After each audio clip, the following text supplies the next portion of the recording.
Praise lord. మన ప్రభువును రక్షకుడైన యేసుక్రీస్తు నామమున అందరికీ నా శుభములు. దూరం నుండి వీక్షిస్తున్న ప్రియులైన వారందరికీ కూడా శుభాభివందనములు. పరమగీతము 8వ అధ్యాయము. తన ప్రియుని మీద ఆనుకొని అరణ్య మార్గమున వచ్చినది ఎవతే. చాలు తిరిగిన మాట. జ్ఞాని అయిన సొలొమోను రాసిన పరమగీతం. మరి దేవుడు ఆయన చేత రాయించిన యొక్క మాట, ఈ మాటని రోజు మనం చదువుకుంటున్న మాటలోని ఈరోజు చదువుకుంటున్న మనం అంటే ఏం నేర్చుకోవాలి, చదువుకుంటున్న దాంట్లో మనం ఎలా అన్వయించుకోవాలి, దీనిని మన జీవితంలో ఎలాగూ మలుచుకుంటూ నడవాలి అనేది మనం నేర్చుకుందాం. అయితే ఇక్కడ చెప్తున్న మాట, తన ప్రియుని మీద ఆనుకొని అరణ్య మార్గమున వచ్చినది ఎవతే అంటున్నారు. ఆ ప్రియుని మీద ఆనుకొని అరణ్య మార్గమున వచ్చినది ఎవతే. ఎందుకు అరణ్య మార్గం నుండి రావాలి? అరణ్య మార్గము నుండి వచ్చేది ఎవరు? ఎవతే అంటే ఎవరు? అరణ్య మార్గం గుండా ఎందుకు రావాలి? అరణ్య మార్గము నుండి వస్తూ తన ప్రియుని మీద ఆనుకోవడం ఎవరు? అరణ్య మార్గం నుండి వచ్చేది ఎవరు? ఎవతే అంటే ఎవరు? ఎవతే అంటే ఎవరు అంటే ఎవరు అనుకుంటున్నప్పుడు చూద్దామండి. అపోస్తుల కార్యములు 7వ అధ్యాయము 38వ వచనంలో స్టెఫెన్ గారు మాట్లాడుతూ చెప్తున్న మాట ఏంటి అనుకుంటున్నప్పుడు, సినాయి పర్వతం మీద తనతో మాట్లాడిన దేవదూతను మన పితరులతోనూ అరణ్యములోని సంగమునందు ఉండి మనకిచ్చుటకు జీవవాక్యములను తీసుకునే వాడు ఇతడే అని మోషే గురించి చెప్తూ స్టెఫెన్ గారు అంటున్న మాట. ఇక్కడ మనకు కావాల్సిన మాట ఏంటి అనుకున్నప్పుడు ఎవరంట? ఏమని చదువుతున్నాం? మన పితరులతోనూ అరణ్యములోని సంగమందు అంటే అరణ్యములో వస్తున్నది, అరణ్యము గుండా వస్తున్నది ఎవరు అనుకుంటే, ఆ అరణ్య మార్గము నుండి వస్తున్నది ఎవరు అనుకుంటే సంఘం. ఈ రోజు కాదు ఏర్పడింది సంఘం. ఎక్కడ? అరణ్య మార్గము నుండి వస్తున్నది. ఇదే మనం చదువుకున్న పరమ గీతంలో మరి 3వ అధ్యాయంలో కూడా చెప్తూ ఉంటారు. ఇది 6వ వచనంలో అంటూ ఉంటారు ఈ మాటని. ధూప ధూమస్తమము వలె అరణ్య మార్గముగా వచ్చు ఇది ఏమి, ఇది ఏమి అరణ్య మార్గం నుండి వచ్చినది. ఆ తర్వాత కింద మనం చూస్తే నిర్గమాకాండంలో మనం చూస్తాము ఆ యొక్క మందిరము అంటే ఆ సంఘము అక్కడ నుంచి ఆ అరణ్య మార్గము నుంచి, అది ఆది నుండి ఆ అరణ్య మార్గములో అక్కడ చెప్పబడుతున్న మాట. మనం ఈరోజు ఈ మాటని నేర్చుకుంటున్నప్పుడు, ఈ అరణ్య మార్గములో నుండి వస్తున్నప్పుడు ఆనుకొని అనుకుంటున్నప్పుడు ఈరోజు మనం చూద్దాం. ఆ అరణ్య మార్గములో నుండి వస్తున్న ఆ సంఘము అంటే ఎవరైతే, సంఘం అంటే స్త్రీ కాబట్టి ఇక్కడ పోల్చి చూపిస్తున్నారు. ఆమె ఎవతే అంటే సంఘముని స్త్రీగా చూపిస్తూ ఇక్కడ ఎవతే అని చూపుతున్నప్పుడు ఆ అరణ్య మార్గంలో ఏముంటాయండి? అరణ్య మార్గంలో ఏముంటాయి? ఆ ప్రయాణంలో ఏముంటాయి? క్రూర మృగాలుంటాయి, జంతువులుంటాయి, విషసర్పాలుంటాయి, ఎత్తుపల్లాలుంటాయి, వెలుగు, చీకటి 2 ఉంటాయి. ఇంకా, ఇంకా మనం చూసుకుంటే ఏమో చాలా ఉంటాయి. అయితే మరి ఆ అరణ్య మార్గంలో నుండి వచ్చేటప్పుడు కావలసింది మరి ఏంటి? ఏం కావాలి?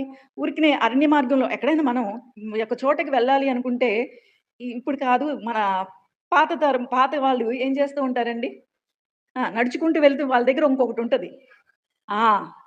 ఒక కర్ర. ఎందుకండి?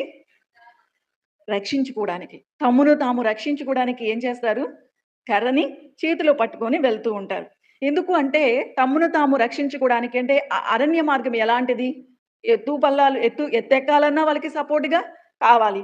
ఏదైనా వచ్చి వాళ్ళకి హాని తలపెడుతున్నా కావాలి. ఒక రక్షణ కోసం దాన్నేం చేసుకుంటా ఉంటారు? చేత్తో దాన్ని ఆధారంగా పట్టుకొని వెళ్తూ ఉంటారు. అదొక ఆహ్, అంటే వాళ్ళకి అది ఏమి అనుకుంటున్నప్పుడు ఒక ఆధారమో లేకపోతే ఒక రక్షణకో అలా చూస్తూ ఉంటాం మనం. ప్రయాణం చేసే విధానాన్ని మనం చూస్తూ ఉంటాం. ఇక్కడ చెప్తున్న మాట ఏంటి అనుకుంటున్నప్పుడు, తన ప్రియుని మీద ఆనుకొని అరణ్య మార్గమున వచ్చిన దేవతే అంటే ఇక్కడ మనం చూసిన 2 విషయాలు చూసాం. సంఘము అన్నాము. సంఘము తర్వాత అరణ్య మార్గములో నుండి వచ్చేటప్పుడు ఏదో ఒకటి ఆ చేతిలో అనేది ఒకటి రక్షించుకోవడానికి కావాల్సి వస్తూ ఉంటది అనేది మనం ఇక్కడ నేర్చుకుంటున్న మాటలోని యొక్క ఉద్దేశం. సరే, ఇప్పుడు అరణ్య మార్గంలో నుండి నడిపించడానికి దేవుడు అరణ్య మార్గం గుండా వస్తున్నప్పుడు మరి ఏం జరిగింది? ఏంటి అనుకుంటున్నప్పుడు మనం ఎన్ని పరిస్థితులు ఎదురైనాయి వారికి, ఎన్ని పరిస్థితులు ఎదురైనప్పుడు ఏం జరుగుతుంది? ఏం జరిగింది? అనుకున్నప్పుడు మనం చూద్దామండి. మరి ఆ మోషే గారు మరి ప్రయాణం ఆరంభించారు కదా! దేవుడు మోషేని ఏర్పాటు చేసుకోవడం, ఇశ్రాయేలు ప్రజలు ఐగుప్తుల బానిసత్వాన్ని మరి ఆ బానిసత్వంలో ఉన్న ఇశ్రాయేలు ప్రజలను విమోచించడానికి దేవుడు మోషేని ఎన్నుకోవడం, ఎన్నుకున్న మోషేని ఫరోకి దగ్గరికి పంపించి, "మేము మా దేవునికి బలి అర్పించడానికి మమ్మల్నందరినీ కూడా పంపించు" అనడం. అతను మరి ఇక తర్వాత జరిగిన సందర్భాలన్నీ మనకు తెలుసు. అలా పంపించడం. అలా పంపించిన తర్వాత మరి సైన్యమంతా కూడా బయలుదేరారు.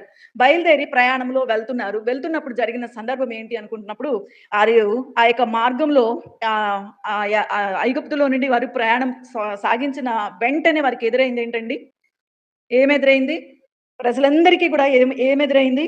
ఒక ఒక సమస్య, ఒక విపత్తు, ఏదో మరి అక్కడ వారికి దాటలేనిది అక్కడ ఎదురైంది. మనం చూస్తాము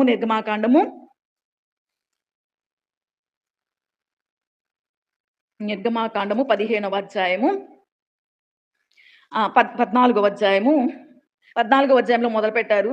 మొదలుపెట్టిన తర్వాత అక్కడ మోషే గారు చెప్తున్నారు. ఊరికే ఆ యొక్క ఎర్ర సముద్రం వారికి ఎదురైనప్పుడు వారందరూ కూడా మొదలుపెట్టారు. "ఇందుకే తీసుకొచ్చావా? ఇక్కడ మేము దీనిలో మునిగి చావడానికా? అదేదో అక్కడే చచ్చేవాళ్ళం కదా! దీనిలో చచ్చే కంటే బానిసత్వం కూడా అక్కడే బాధపడుతూ బ్రతికి బావుండేది కదా!" అన్నప్పుడు "ఊరికనే నిలిచి చూడండి" అని మోషే గారు చెప్పారు. చెప్పిన తర్వాత జరిగిన సందర్భం మనం చూద్దాము 15వ వచనంలో. మరి చెప్పిన మోషేకి కూడా మరి ఉంటది కదండీ!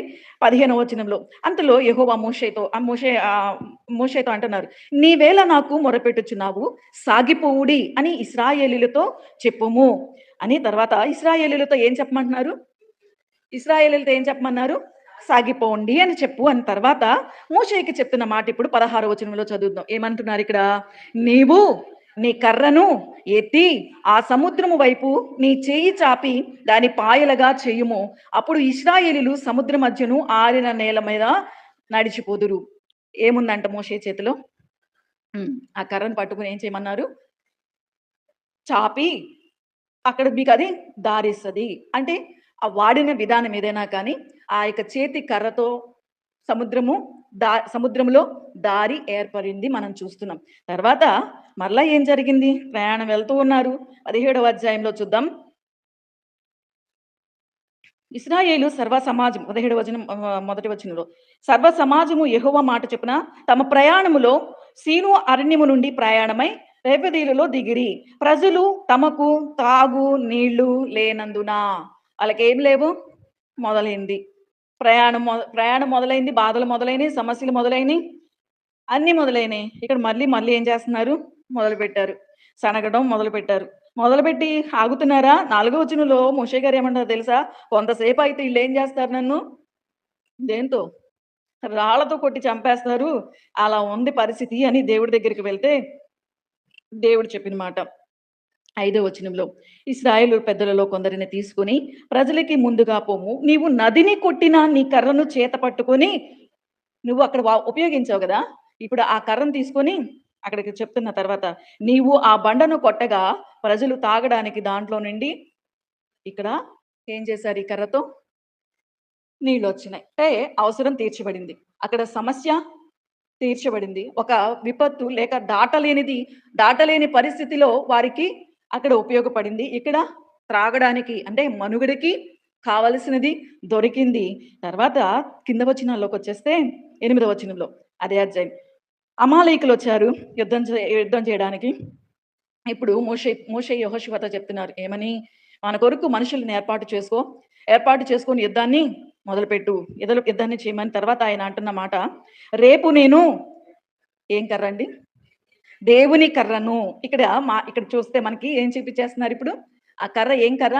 దేవుని కర్రను చేత పట్టుకొని, ఆ కొండ శిఖరం మీద మీరు మొదలుపెట్టండి యుద్ధం మీరు చేయండి. నేను ఆ కర్ర తీసుకొని వచ్చి అక్కడ నిలిచుంటాను అని. తర్వాత మనం చూస్తే కిందకి వెళ్తే ఆయన చేతులెత్తినప్పుడు జయము, దించుతుండే అపజయము. అలా ఇశ్రాయేలీయుల యొక్క విజయానికి కారణమైంది. ఎన్ని చూపిస్తున్నారో ఇక్కడ చూస్తున్నామండి. ఇక్కడ జరిగిన సందర్భాలని మనం చూస్తున్నాం. దేవుడు అంటే ఆ రోజు అక్కడ ఎర్ర సముద్రాన్ని ఏం చేసింది?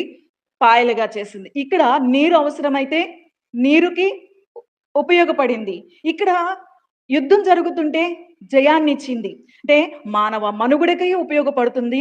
అలాగే శత్రువులు ముందుంటే జయాన్ని ఇస్తుంది. తర్వాత సమస్యలు, విపత్తులు, భయంకరమైన పరిస్థితులు మన ముందుంటే దారిని చూపిస్తుంది కదా! ఇలాగా మరి సాగుతున్న ఇశ్రాయేలీలు ఇలా సాగిన తర్వాత మరి ఇంకా జరిగిన సందర్భాలను మనం చూసి ఒకసారి సంఖ్యాకాండంకొద్దామండి. సంఖ్యాకాండంలో ఏం జరిగింది అంటే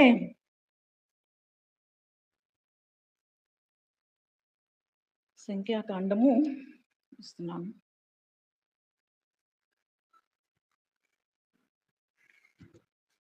17వ అధ్యాయము. 17వ అధ్యాయము ముందు జరిగిన చరిత్ర ఏంటి అనుకుంటే ఏం జరిగింది? 16వ అధ్యాయంలో ఏం చేశారండి? చెప్పేస్తారా ఎవరైనా? ఏం చేశారు 16 అధ్యాయంలో? మోషే, అహరోన్‌లేనా? మేము గూడా ఏం చేస్తున్నారండి? అధికారం కోసం, అధికారం కోసం ఏం చేశారు? విరుద్ధంగా మోషే, అహరోనులకి విరుద్ధంగా ఎవరు? కోరహు ఏం చేశారంట? 250 మందితో తిరుగుబాటుని చేశారు. తిరుగుబాటు చేసిన తర్వాత మరి దేవుడు అక్కడ ఉగ్రతని చూపించి అక్కడ చెప్తున్న మాట తర్వాత మనం చూస్తాము. భూమి ఏం చేసిందండి? గొప్ప వింత. భూమి నెర విడిచి అక్కడ వాళ్ళని మింగివేసింది. ఈ సందర్భం అంతా జరిగిన తర్వాత మరి దేవుడైతే మాత్రం అంటున్నారు. తర్వాత మళ్ళీ 41వ వచనంలో మనం చూస్తే మోషే అహరోనులకి విరుద్ధంగా సణుగుచు ఇది గాక ప్రజలందరూ కూడా ఏం చేస్తున్నారంట? యెహోవా ప్రజలను చంపాడు. కాబట్టి ఏం చేస్తారు వాళ్ళు? విరుద్ధంగా వాళ్ళకి ఈ కూడినప్పుడు ప్రత్యక్ష గుడారం వైపు తిరిగి చూడగా ఆ మేఘము ఆయనను కంపెను. అప్పుడు మోషేకి దేవుడు చెప్తున్న మాట ఏంటంటే, మీరు ఈ సమాజం మధ్యలో నుండి తొలగిపోడి క్షణంలో నేను వీరిని ఏం చేస్తాను? నశింప చేస్తానని మోషేకి తెలియచేయగా మోషే ఏం చేస్తున్నాడండి? సాగిలపడుతున్నాడు. మోషే చేసే పనే అదండి. దేవుడికి కోపం వచ్చింది. ఏం మాట్లాడుతున్నారు వీళ్ళు? ఏం మాట్లాడుతున్నారు? సణుగుతూ ఏమంటున్నారు? దేవుడు ప్రజలను ఏం చేశాడంట? చంపేశాడు అని వీళ్ళనే ఇప్పుడు మమ్మల్ని కూడా చంపేస్తాడని చెప్పి ఏం చేస్తున్నారు వీళ్ళు? తిరుగుబాటు మొదలుపెడితే దేవుడికి కోపం వచ్చి ఏమంటున్నారు? మీరు తప్పుకోండి మీ ఇద్దరు. నేనేం చేస్తా? క్షణంలో అంటే వారేం చేశారు? కాదు ప్రభువా అని సాగిలపడి మోషే మరి అహరోనుకి చెప్పిన మాట ఏంటి అనుకుంటున్నప్పుడు అహరోనుకి ఏం చెప్పారు?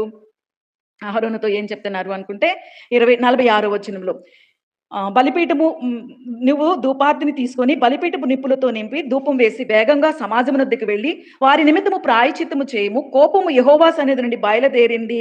తెగులు మొదలుపెట్టనని అహరోనుతో చెప్పగా మోషే చెప్పినట్లు అహరోను వాటిని తీసుకొని సమాజము మధ్యకు పరిగెత్తిపోయినప్పుడు తెగులు జనులలో మొదలుపెట్టి ఉండెను కాగా అతడు ధూపం వేసి ఆ జనుల నిమిత్తము ప్రాయశ్చిత్తము చేసెను. అతడు చచ్చిన వారికిని బ్రతికిన వారికిని మధ్యన నిలవబడగా తెగులు ఆగెను. అహరోను ఏం చేశాడండి? దేవుడి కోపాన్ని ఏం చేశాడు? మోషే చెప్పిన యొక్క సూచన ప్రకారంగా చేస్తే అక్కడ దేవుని యొక్క కోపం చల్లారింది. చల్లారింది గానీ వీళ్ళలో ఆ మార్పు కలగలేదండి. వాళ్ళలో ఆ భావం కలగలేదు. కాబట్టి దేవుడు ఏం చేశారు? 17వ అధ్యాయంలో ఇప్పుడు మనం చూస్తే సరే ఇప్పుడు మీకు ఇలాంటి భావం వచ్చింది గదా! 12 మంది కూడా ఏం చేయండి? 12 గోత్రాల చొప్పున వచ్చి 12 మందిని ఏం చేయమని చెప్తున్నారు అంటే రెండవ వచనంలో 12 కర్రలను తీసుకొని ఎవరి కర్ర మీద వారి పేరు రాయేవి. లేవి కర్ర మీద అహరోను పేరు వ్రాయవలెను. ఇలా జరగడానికి తర్వాత మనం చూసుకుంటే వారందరూ ఆ యొక్క కర్రలన్నీ కూడా లేకుండా ఏం జరిగింది? 8వ వచనంలో ఆ సాక్ష్యపు గుడారంలోనికి వెళ్లి చూడగా లేవి కుటుంబమైన అహరోను కర్ర చిగిర్చెను. అది చిగిర్చి పువ్వులు పూసి బాదం పండ్లాగా అంటే ఇక్కడ ఇక్కడ ఏ ఏ దేనికి అంటే సాక్ష్యానికి ఆధారమైంది. వీళ్ళలో ఏమొచ్చేసింది? తిరుగుబాటొచ్చింది. వీళ్ళందరూ కూడా తిరుగుబాటు చేసి ప్రజలని అక్కడ వాళ్ళు తిరుగుబాటు చేసి ప్రజలు చచ్చిపోతే, ఆ చనిపోయిన దాని గురించి వీళ్ళేమంటున్నారు? అలా చచ్చిపోయారు మమ్మల్ని గూడా చంపేస్తావా? అని వాళ్ళ మీద తిరుగుబాటు చేసినప్పుడు, ఇక దేవుడు చెప్పిన మాట ప్రకారంగా మోషే చేశారు. అక్కడ అక్కడ మనం చూస్తే సరిచేసింది. ఆ యొక్క పరిస్థితి ఏదైతే ఉందో దానిని చక్కబెట్టడానికి, సరిచేయడానికి కలిగిన వ్యాజ్యము కానీ, అక్కడ జరిగిన ఆందోళన కానీ, అక్కడున్న సమస్యని కానీ, లేక గొడవకని ఏదైనా కానీ అక్కడ ఏం చేసిందంటే సరిచేసింది. సరిచేస్తూ అహరోను చేతికర్రని ఏం చేసింది? సాక్షార్థముగా తను అని నిలవపెట్టింది ఇక్కడ మనం చూస్తున్నాము. అయితే ఈటంతటి సందర్భంలో అక్కడ చనిపోయింది మరి ఎంతమంది తెలుసా అండి? 14,700 మంది చనిపోతారు. వీళ్ళు చేసిన అంటే ఇక్కడ మనం చూడాల్సిన మాటని మనం చూస్తే అరణ్య మార్గము గుండా వెళుతున్న వీళ్ళు ఇలాంటివి జరుగుతూ ఉన్నాయి. బయట నుంచి వచ్చే విపత్తులు కొన్నైతే లోపలున్న విపత్తులు గూడా ఉన్నాయి. వాటిని కూడా ఏం చేసిందండి కర్ర సరిచేస్తూ సాక్ష్యముగా అహరోను చేతి కర్రని ఏం చేసింది? ఇప్పుడు ఈ కర్ర ఎక్కడుంది? అహరోను చేతి కర్ర ఎక్కడుంది? మందసంలో ఉందండి. మందసంలో అంటే అక్కడ సాక్షార్థానికి నిలబడింది. ఇట్లా మనం చూసుకుంటూ ఇలా జరిగిన యొక్క సందర్భాన్ని మనం చూసుకుంటే, మరి ఈ విధంగా వీళ్ళని తీసుకొచ్చి నడిపించినప్పుడు, దేవుడు వీళ్ళ గురించి ఒక మాట చెప్తున్నారు. ఎందుకిట్లా చేశారు? వీళ్ళని ఎందుకు 40 సంవత్సరాలు అరణ్యంలో నడిపించడానికి కారణం ఏంటి? వాళ్ళు అసలు అంత కొంత టైంలో వెళ్లి చేరుకునే కనానికి 40 సంవత్సరాల యాత్ర జీవితం ఎందుకు? ఈరోజు మన జీవితంలో కూడా సునాయాసంగా దేవుని దగ్గరికి వెళ్ళే మార్గం మనకి ఇవ్వచ్చు కదా! ఎందుకు ఈ కష్టాలు, ఈ బాధలు, శ్రమలు మన జీవితంలో కూడా లేవా అరణ్య మార్గంలాగా? మనకి శ్రమలు, బాధలు, ఎత్తులు, పల్లాలు ఎన్ని సంతోషం, దుఃఖం మన జీవితంలో కూడా ఇలాంటివన్నీ ఎదురవుతున్నాయి కదా! ఇవేవీ లేకుండా మనకి కూడా చెయ్యొచ్చు కదా! మరి ఎందుకు దేవుడు ఇలా చేస్తున్నారు అనుకుంటున్నప్పుడు మనం చూద్దామండి. దేవుడు ఏం చెప్తున్నారు అంటే ద్వితీయోపదేశ కాండంలో చెప్పబడుతున్న మాటని నేను చదువుతాను. 8వ అధ్యాయంలో ద్వితీయోపదేశ కాండము 8వ అధ్యాయంలో దేవుడు ఏమంటున్నారు? దేవుని యొక్క ఉద్దేశం. ఈరోజు మనము దేవుని యొక్క మనస్సేంటో మనం తెలుసుకోవాలండి. ఇందాక మనం చదువుకుంటున్న మాట ఏంటి అంటే, ప్రియుని మనస్సు మీద ఆనుకుంటే ఏం జరుగుతది? ప్రియుని మనస్సు మీద ఆనుకుంటే అనుకుంటే ఇప్పుడు అక్కడ కొంచెం వివరణ ఇస్తానండి. ఎవరైనా భార్యాభర్తలు కాకముందు వారికి ఏర్పడిన అంటే వివాహ బంధం ఏర్పడిన తర్వాత ఒక ఎంగేజ్‌మెంట్ జరుగుద్ది గదా! వారిద్దరూ ఏం చేస్తూ ఉంటారు కన్వర్జేషను? ఒకరు యొక్క అభిరుచులు తెలుసుకుంటారు. ఇష్టాయిష్టాలు తెలుసుకుంటారు. ఎలా ఉంటే బావుంటదో తెలుసుకుంటారు. వారిద్దరి మధ్య ఏం జరుగుతూ ఉంటదండి? అన్యోన్యత పెరుగుతది. ఇంటిమెన్సీ వాళ్ళిద్దరి మధ్య జరుగుతూ ఉంటది. అంటే ముందు ఆ యొక్క బంధంలోనికి వెళ్ళే ముందే ఏం చేసుకుంటూ ఉంటారంటే, ఎలా ఉండాలి? ఏది ఇష్టం? ఏది ఇష్టం లేదు.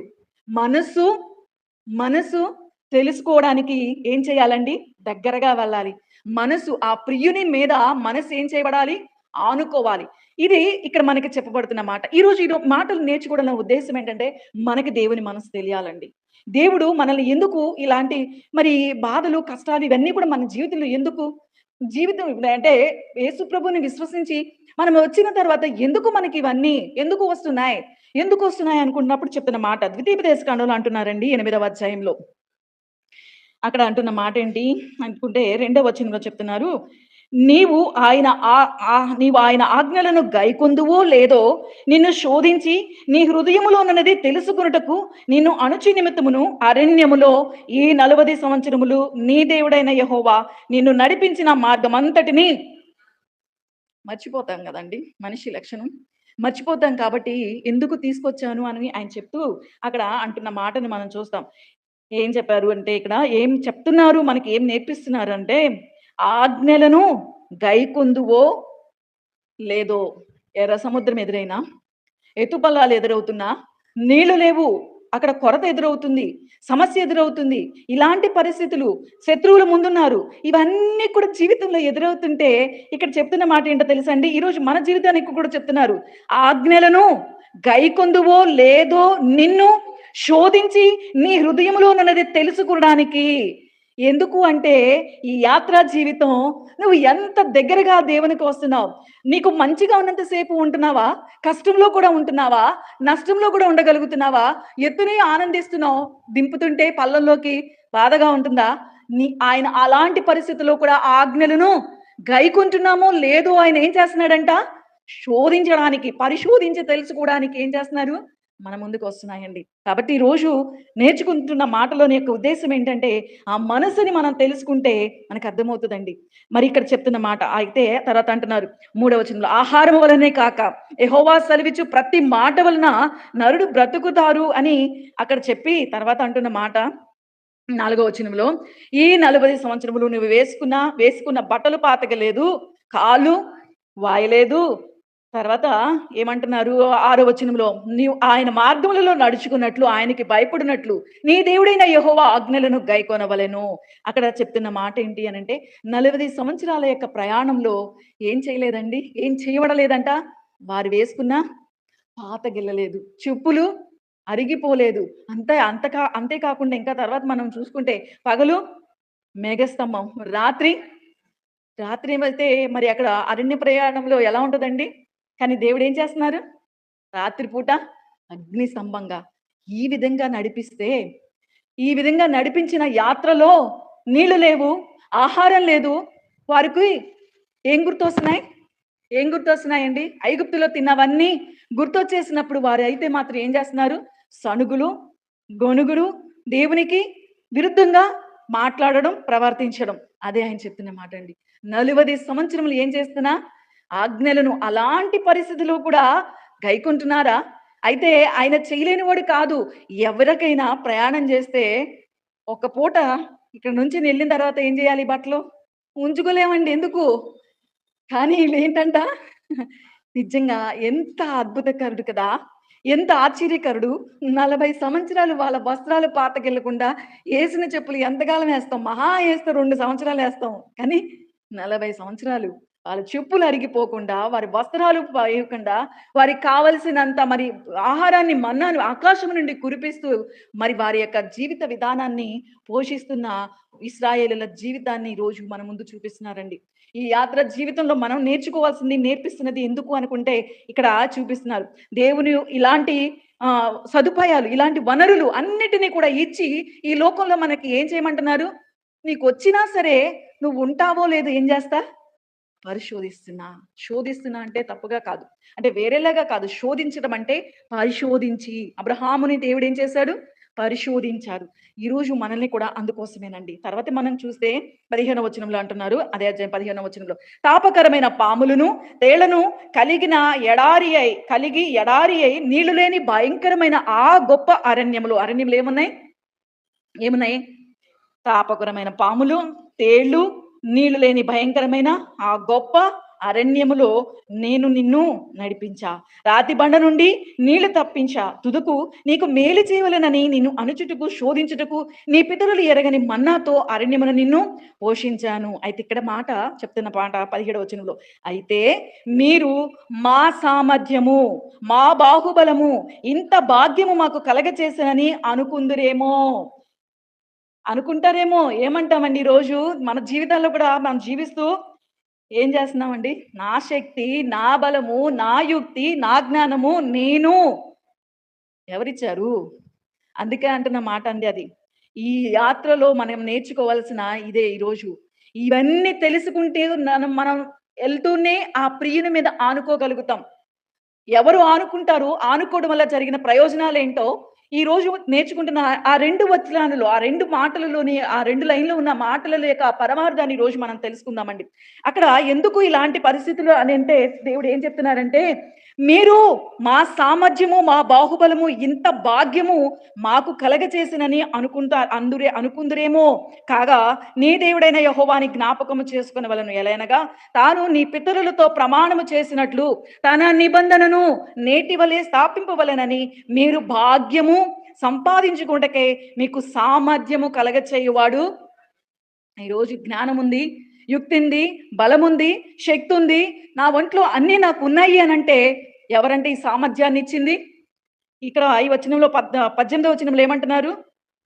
భాగ్యము సంపాదించుకొనుటకై మీకు సామర్థ్యము కలగచేసిన వాడు ఆయనే. మీరనుకుంటున్నారేమో మా వలన అని. కాదు. కాదు. మనం అనుకుంటే ఏమవుతుంది? ప్రతిరోజు మార్చుకోవాల్సొస్తది. ఆయన అనుకుంటే అవసరమే లేదండి. ఈరోజు మన జీవితంలో మనం ఒకవేళ గొప్ప స్థితిలోనికి వెళ్ళినా, ఏ స్థితిలో ఇచ్చినా, మనకిచ్చినవి ఏవైనా కానీ, అది నా గొప్పతనము, నా యొక్క సామర్థ్యము కాదు. మీ సామర్థ్యమని మీరు అనుకుంటారేమో! ఆ సామర్థ్యం ఎవరి వలన కలిగింది? మర్చిపోకండి. మీ సామర్థ్యం అనుకుంటే ఏం చేయలేరు? ఆనుకోలేరండి. నేను అనుకుంటే ఈరోజు ఒక చిన్న మాటని నేను మన జీవితానికి చూపించాలనుకుంటున్నాను. యవన బిడ్డలు కూడా ఏం జరుగుతుంది ఈరోజు? ఆడపిల్లలు ఏం చేస్తున్నారు? ఉన్నత స్థానాల్లోకి వెళ్తున్నారు. ఉన్నత స్థానాల్లోనికి, ఉన్న స్థాయిలోకి వెళ్తున్న ఆడపిల్లలు ఏం చేస్తున్నారండి? జీతం బాగా వస్తుంది. ఒకవేళ వాళ్ళకంటే మనం ఎక్కువగా సంపాదించొచ్చు. ఏం జరుగుతుంది? ఏం జరుగుతుంది? ఈరోజు వ్యవస్థ ఏమైపోతున్నాయి? విలువలు ఏమైపోతున్నాయండి? నేను సంపాదిస్తున్నా. నాకు జ్ఞానం ఉంది. నాకు శక్తి ఉంది. నువ్వెంత తెస్తున్నావో నేనెంత తెస్తున్నాను? ఈ మాటని దేవుడు ఈరోజు మనతో మాట్లాడుతుంటే, దేవుడు మనకిచ్చిన వ్యవస్థ ఏదైతే ఉందో, దేవుడి యొక్క సంకల్పం అది కూడా ముందు చూద్దామండి. దేవుని యొక్క సంకల్పం ఏదైతే ఉందో, మనం దాన్ని కూడా ఏం చేయాలండి? లోబడాలి, గౌరవించాలి. ఈరోజు ఇలాంటి పరిస్థితులు జీవితంలోనికి వస్తున్నప్పుడు ఏం జరుగుతున్నాయి? పాడైపోతున్నాయి. ఏ మాత్రము కూడా ఎవరు కూడా ఆనుకుని అంటే తన ప్రియుని మీద ఏం చేయట్లేదు, ఆనుకోవట్లేదు. డి అంటే డి. నువ్వెంత? నేనంత. నాది కూడా అంతే సామర్థ్యం. నేను కూడా అంతే తెస్తున్నా. నీ జ్ఞానం ఎంతుందో నా జ్ఞానం ఎంతుందో. నువ్వెంత చదివావో నేనంతే చదివా. దేవుడికి, మనకి చూపిస్తూ ఈరోజు మన జీవితాలకి దేవుడు చూపిస్తున్న మాటలు ఇవేనండి. ఈరోజు తల్లులుగా మనం చూడాల్సింది మన పిల్లలకి మనం నేర్పించాలి. యవ్వన బిడ్డలైన వాళ్ళు కూడా తెలుసుకోవాల్సిన విషయం. కాదు. ఇది కాదు మనకు నేర్పుతున్న క్రమం ఏంటంటే, ఒకవేళ అక్కడ నచ్చని పరిస్థితులు ఉండొచ్చు. మనకి ఇబ్బందిగా అంటే ఎప్పుడు కూడా అభిప్రాయాలు వెంటనే కలిసిపోవు. కానీ ఏం చేయాలి? ఏం చేయాలి? ఆనుకుంటూ వెళ్ళడం అంటే, ఒక్కొక్కసారి కొంచెం ఆ క్షణాన్ని మనం తగ్గిన తర్వాత ఏం చేస్తారు? ఆ క్రమాన్ని కూడా ముందుకు వెళ్ళినాక చూద్దాం. అయితే ఇక్కడ దేవుడు చెప్తున్న మాట ఏంటి అనంటే, ఈ మాట మన జీవితంలో మర్చిపోకూడదు. నా జ్ఞానము, నా బలము, నా శక్తి నాది కాదు. నీకు ఆ సామర్థ్యం ఇచ్చింది ఎవరు? ఆ సామర్థ్యం ఇచ్చిన దేవుడు ఆజ్ఞలను ఇచ్చినప్పుడు, ఆ ఆజ్ఞలను ఏం చేయాలి?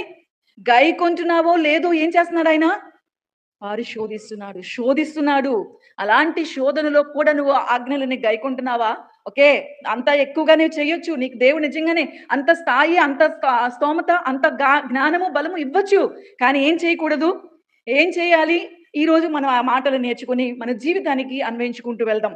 ఇక్కడ అయితే చెప్తున్న మాట, నీకు ఆ భాగ్యము సంపాదించుకోవడానికి, నువ్వు ఆ స్థానంలోనికి వెళ్ళడానికి, నువ్వు ఆ స్థాయిలోనికి వెళ్ళడానికి, నువ్వు అక్కడ కూర్చోడానికి దేవుడు సామర్థ్యాన్ని కలగచేశాడు. నీకు ఆ స్థితి ఇచ్చింది ఎవరు? దేవుడే. ఆయనే. ఆయనే ఆ సామర్థ్యాన్ని ఎవ్వరికైనా కానీ ఆ సామర్థ్యాన్ని ఇచ్చింది ఆయనే. అది మర్చిపోకూడదండి. ఇక్కడ ఇశ్రాయేలు ప్రజలకి చెప్పిన మాట కదా! ఇక్కడ వరకు మనం చూసాం. ఇందాక నేర్చుకుంటున్నాం కదా! కర్ర గురించి. ఆ కర్ర ఏం చేసింది? ఏమేమి చేసుకొచ్చిందో, ఆ కర్ర ఎన్ని విధాలుగా మరికి ఉపయోగపడింది, ఎన్ని విధాలుగా వారి యొక్క అవసరతలను తీర్చింది, వారికి ఏ విధంగా మరి కల్పించిందో మనం చూసాము. ఇప్పుడు హెబ్రీయులకు రాసిన పత్రిక 11వ అధ్యాయము. హెబ్రీయులకు రాసిన పత్రిక 11వ అధ్యాయము 21వ వచనమండి.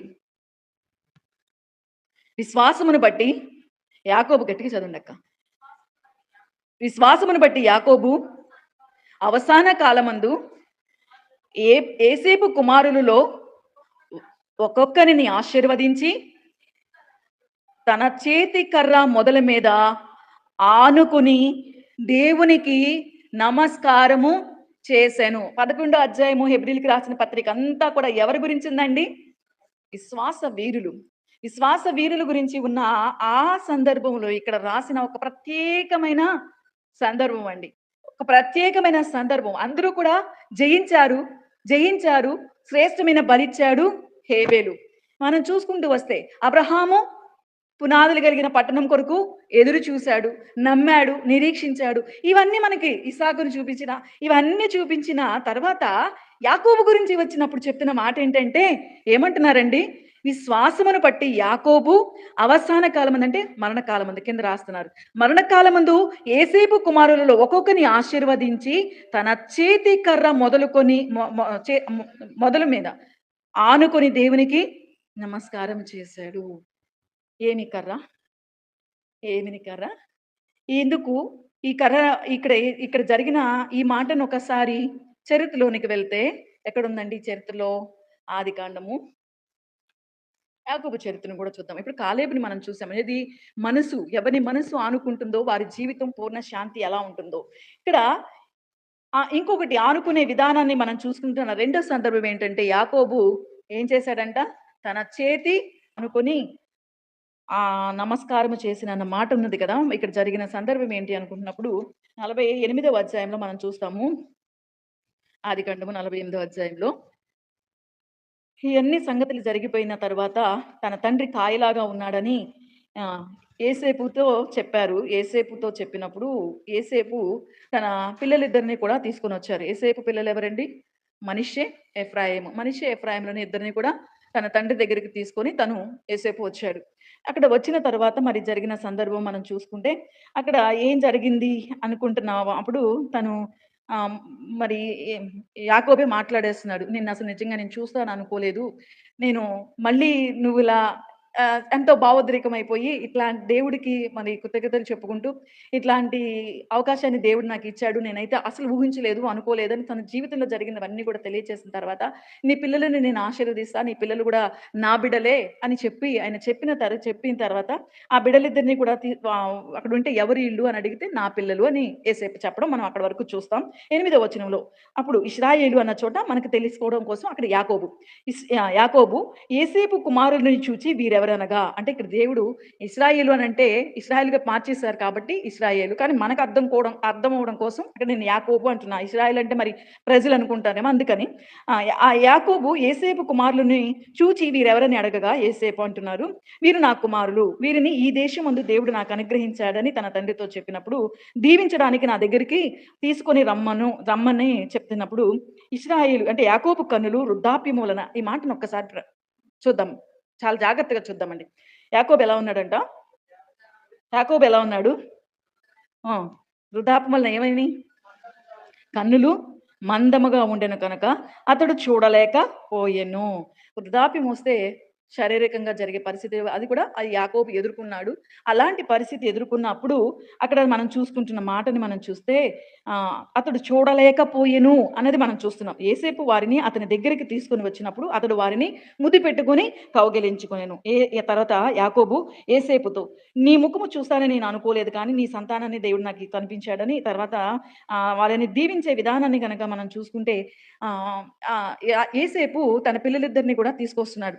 తీసుకొచ్చి యాకోబు దగ్గరికి తీసుకొని వచ్చాడు. యాకోబు ఇలా నుంచుంటే తన ఎదురుగా యేసేపు నుంచున్నాడు. యేసేపు నుంచున్న ఆ యేసేపు కుడివైపున పెద్ద కుమారుడు, ఎడమ వైపున చిన్న కుమారుడు. ఇప్పుడు అదే ప్లేస్‌లో ఉన్న యేసేపు ముందుకి చూస్తే యాకోబుకి ఎడమ చేతి వైపు ఎవరొచ్చారు? ఎఫ్రాయిం వచ్చాడు. కుడి చేతి వైపున మనష్షే వచ్చాడు.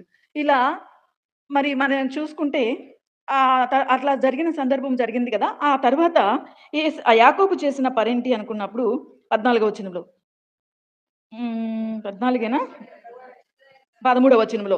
తరువాత యేసేపు ఇశ్రాయేలు ఎడమ తట్టున తన కుడి చేతి ఎఫ్రాయిమును, ఇశ్రాయేలు కుడి చేతి తట్టున తన ఎడమ చేతి మనష్షేను పట్టుకొని వారిద్దరిని అతని దగ్గరికి తీసుకొని వచ్చెను. మనష్షే పెద్దవాడైనందున ఇశ్రాయేలు అంటే యాకోబు తన చేతులకు యుక్తిగా చాచి చిన్నవాడైన ఎఫ్రాయిము తల మీద తన కుడి చేతిని, మనష్షే తల మీద తన ఎడమ చేతిని ఉంచెను.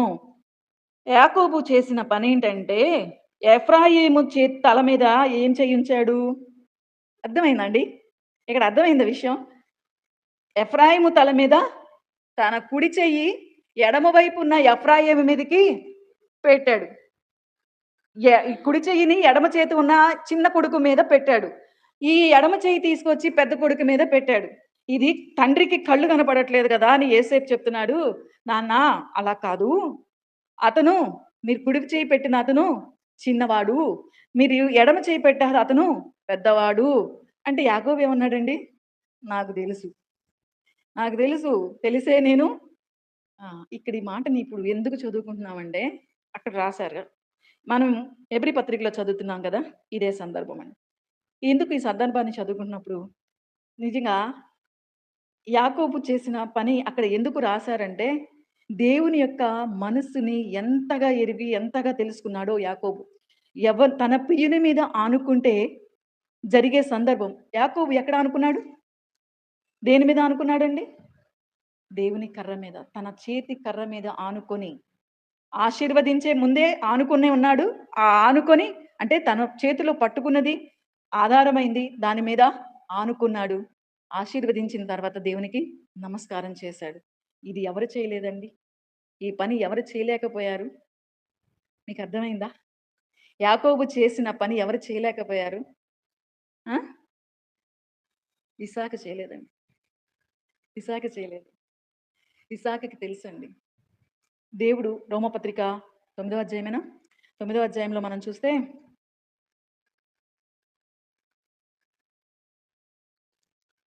9వ అధ్యాయంలో మనం చూసుకున్న సందర్భం ఏంటి అనుకున్నప్పుడు మరి రిబ్కాకి పిల్లలు పుడతారు.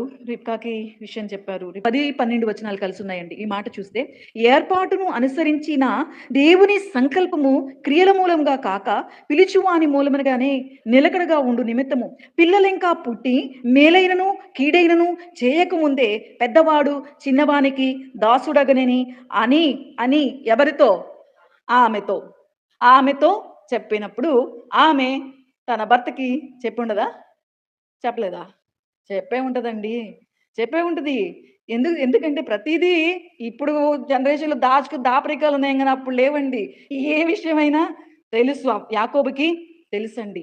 ఏం చెప్పారు ఇక్కడ ఇక్కడ మాటను మనం చూస్తే, ఏర్పాటును అనుసరించిన దేవుని సంకల్పము క్రియల మూలముగా కాక, ఇంకా అంటే ఇవేవి జరగనప్పుడే దేవుని యొక్క సంకల్పము దేవుడు వారికి చెప్పారండి. చెప్పినప్పుడు ఇసాకు చేసిన పనేంటండి? ఇక్కడ చెప్పిన మాట పెద్దవాడు చిన్నదానికి దాసుడు. మేలైనను, కీడైనను చేయకముందే యాకోబుని ప్రేమించా, ఏశావుని ద్వేషించా. ఇవన్నీ కూడా ఇసాకుకి తెలిసినా కూడా ఇదే స్థితిలో ఉన్నాడండి. ఏది మనం ఇందాక యాకోబు గురించి కనులు వృద్ధాప్యం వలన మందముగా ఉండెను కనుక అతడు చూడలేకపోయెను అన్న మాటలు మనం ఇస్సాకు దగ్గరికి వెళ్ళినప్పుడు కూడా చూస్తాము. అదెక్కడ అదే ముందుగా అధ్యాయాల్లోకి ఇసాకు చేసిన పనిని మనం చూసుకుంటే, ఆదికాండంలోని తను 27 వచనంలో 27 అధ్యాయం సారీ. ఇస్సాకు వృద్ధుడై అతని కనులకు మందదృష్టి కలిగినప్పుడు, అతడు తన పెద్ద కుమారుడైన ఏశావుతో నా కుమారుడా అని అతన్ని పిలవగా చిత్తమని. అంటే ఇక్కడ ఇస్సాకు కూడా ఎలా ఉన్నాడు? కనులకి మందు దృష్టి కలిగింది. కాబట్టి ఇక ఆశీర్వదించడానికి ఆ ఏశావుకి చెప్పాడు. నేను ఆశీర్వదిస్తాను కాబట్టి నువ్వు నాకు మంచి భోజనం విందు రెడీ చేసి పెట్టు. నేను తర్వాత నిన్ను ఆశీర్వదిస్తాను అని ఇస్సాకు చెప్పాడు. ఇక్కడ మనం చూసుకుంటే ఇస్సాకుకు ఏ స్థితిలో, ఏ పరిస్థితిలో, ఏది వృద్ధాప్యంలో ఎదుర్కొన్నాడో యాకోబు కూడా అదే ఎదుర్కొన్నాడండి. కానీ, కానీ యాకోబు ఇస్సాకులా చేయలేదండి. ఇస్సాకు అలా చెయ్యకపోవడం వల్లే యాకోబుకి ఇన్ని కష్టాలండి. ఇన్ని కష్టాలు యాకోబుకి. ఆ ఇస్సాకు ఏదైతే చేయలేకపోయాడో, యాకోబు ఇక్కడ ఏం చేస్తున్నాడో తెలుసా? యేసేపు తీసుకువచ్చి చిన్న కుమారుడిని ఎడమ తట్టు నుంచోబెడితే, అక్కడ మనం చూసుకుంటే యాకోబు తీసుకెళ్ళి కుడి చెయ్యిని ఎక్కడ పెట్టాడు? ఎఫ్రాయిము చిన్న కొడుకు మీద పెట్టి ఆశీర్వదించినాడు. ఆశీర్వదించిన విధానాన్ని చూసి వెంటనే యేసేపు కంగారు పడిపోయాడు. అమ్మో! ఏంటి నాన్న ఇలా చేస్తున్నారు అని. అలా కాదు నాన్న అంటే, నాకు తెలుసు అంటున్నాడు. ఎలా తెలిసింది? ఎలా తెలిసింది? దేని మీద ఆనుకున్నాడు? హ్మ్. ఇందాక మోషే దగ్గర మనం చూసిన కర్ర దేవుని కర్ర. యాకోబు చేతిలో ఉన్నది అదే మాటని మనం చూసుకుందాము. ఒకసారి యాకోబు చరిత్రను కూడా ఒక్కసారి చూద్దామండి. 32వ అధ్యాయము. ఆదికాండం 32వ అధ్యాయము. 2వ అధ్యాయంలో 10వ వచనంలో చెప్తున్నాడు. మరి యాకోబు ఏమంటున్నాడంటే 19వ వచనం కూడా చదువుతున్నాను. యాకోబు అంటున్నాడు, నా తండ్రి అయిన అబ్రహాము దేవా, నా తండ్రి అయిన ఇస్సాకు దేవా, నీ దేశమునకు నీ బంధువుల యొద్దకు తిరిగి వెళ్ళు, నేను నీకు మేలు చేసేదనని నాతో చెప్పిన యెహోవా, నీవు నీ సేవకునికి చేసిన సమస్తమైన ఉపకారములకు సమస్త సత్యమునకు అపాత్రుడను. ఎట్లనగా నా చేతి కర్రతో మాత్రమే ఈ యొర్దాను దాటి ఇప్పుడు నేను దేంతో ఎళ్ళాడంట? చేతి కర్రతో వెళ్ళిన యాకోబు ఎలా వచ్చాడు? 2 గుంపులుగా ఆశీర్వదింపబడిన వాడిగా వచ్చాడు. అప్పుడు తన చేతిలో కర్ర ఉంది. అదే కర్రని పట్టుకొని వెళ్ళాడు. వెళ్ళి తిరిగి వచ్చాడు. తిరిగి వచ్చిన తర్వాత ఈ కర్ర పట్టుకున్న ప్రయాణంలో ఎన్నో జరిగినాయి. యాకోబుకి ఎన్నో జరిగినాయి. అక్కడ పడుకోవడం, దేవుడు దర్శించడం, దేవుడు వాగ్దానం ఆ యొక్క ఏదైతే నిబంధన అబ్రహాముకు చేశాడో దానిని స్థిరపరుచుకుంటూ రావడం చాలా జరిగినాయి. ఇవన్నీ కూడా మనం యాకోబు జీవితంలో చూసుకుంటే ఇక్కడ చెప్తున్న మాటేంటంటే, ఆ చేతి కర్రని పట్టుకొని బయలుదేరి వెళ్ళాడు. అదే చేతి కర్రతో ఇప్పుడు అక్కడ ఒక్కడిగా మిగిలిపోయి ఆ 2 గుంపుల్ని ఏం చేశాడు? పంపించేశాడు. తనకు కలిగిన అంతటిని పంపించి ఒంటరిగా నిలబడ్డాడు. దేవునితో అంటే ఆ రోజు జరిగిన పనేంటి అక్కడ మనం చూస్తాము. పెనుగులాట. ఆ పెనుగులాటలో మరి అక్కడ జరిగిన సందర్భాన్ని మనం చూస్తే గెలిచాడు అనంటే ఎలా గెలిచాడు? ఈరోజు మనం నేర్చుకోవాలండి. యాకోబుకున్న మంచి లక్షణం ఏంటి? పట్టుదలండి. చాలా పట్టుదల. ఏదైనా కావాలి అనుకున్నాడంటే ఎంత కష్టాన్నైనా ఇష్టంగా చేసేసుకుంటాడు. అక్కడ చిక్కుడుకాయ అంటే జ్యేష్ఠత్వం కావాలనుకున్నాడు. జ్యేష్ఠత్వం కావాలి అనుకున్నాడు. బలహీనతను తెలుసుకున్నాడు. చిక్కుడుకాయ కూరతో కొనేసాడు. అంటే తనకి ఏది కావాలి దీనికంటే మరి తర్వాత మనం చూసుకుంటే అక్కడ మోసపోయాడు. మోసపోయిన తర్వాత వదిలేసాడా? వదిలే తత్వం కాదండి. పట్టుదల అంటే వదిలే తత్వం కాదు. దేవుడికి చాలా మెచ్చిన విషయం ఇది. అందుకనే గెలిపించడానికి ఇష్టపడిపోయాడండి. యాకోబుది అప్పటికప్పుడు జరిగిన సంఘటన కాదండి. ఈరోజు మన మనస్తత్వం ఏంటో దేవుడికి తెలుసండి. మన మనస్తత్వం మనవి మనలో ఏమేమి ఉన్నాయో, మన అభిప్రాయాల్లో కోపము, పొగరు ఏవేవో అంటూ ఉంటారు. మన చుట్టూ ఉన్న వాళ్ళు, మన వాళ్ళు అంటారు. ఇగ ఆడ కోపం ఎక్కువ, ఆళ్ళకి గర్వం ఎక్కువ, వాళ్ళకి నన్ను కూడా అలాగే అంటారు. ఎందుకు మాటలన్నీ ఎక్కువ. అంతే చాలా చుట్టుపక్కల వాళ్ళు అలాగే అంటారు. కానీ ఏమున్న యాకోబులో, ఆ యాకోబు గురించి క్షుణ్ణంగా తెలిసిన దేవుడు విడిచిపెట్టలేదండి. యాకోబు యొక్క మనస్తత్వాన్ని దేవుడు మెచ్చేసుకొని ఏం చేశాడో తెలుసా? గెలిపించాడండి. యాకోబు గెలిచాడు. మగసిరి గలవాడి గెలిచాడంటే గెలిపించాడు. అక్కడ ఆ కర్ర ఎలా ఉపయోగపడింది అనుకుంటే తర్వాత మనం చూస్తే అక్కడ మనం చూసుకుంటున్న మాట ఏంటి 25వ వచనంలో అతడు గెలవకుండుట చూచి తొడగూటి మీద అతనిని కొట్టెను. అప్పుడు అతడు ఆయనతో పెనుగులాడుట వలన యాకోబు తొడగూడి తొడగూడి వసిలిపోతే ఇప్పుడు దేని మీద ఆధారపడాలి? తిన్నగా నడవలేడండి. కర్ర మీద ఆధారపడాలి. దానికి ఆధారమైందేంటి ఇప్పుడు? కర్రే ఆధారమైందండి. ఇది కృప. పౌలు గారు అంటున్నారు కదా! నా బలహీనతలో నీ కృప. నీ కృప నాకు చాలు. నీ కృప నన్ను పరిపూర్ణం చేస్తుంది. యాకోబుకి ఆ కర్ర ఎలా ఉపయోగపడింది? కృపగా ఉపయోగపడింది. కృపగా దాన్ని ఉపయోగించుకొని అంటే నడిపించింది.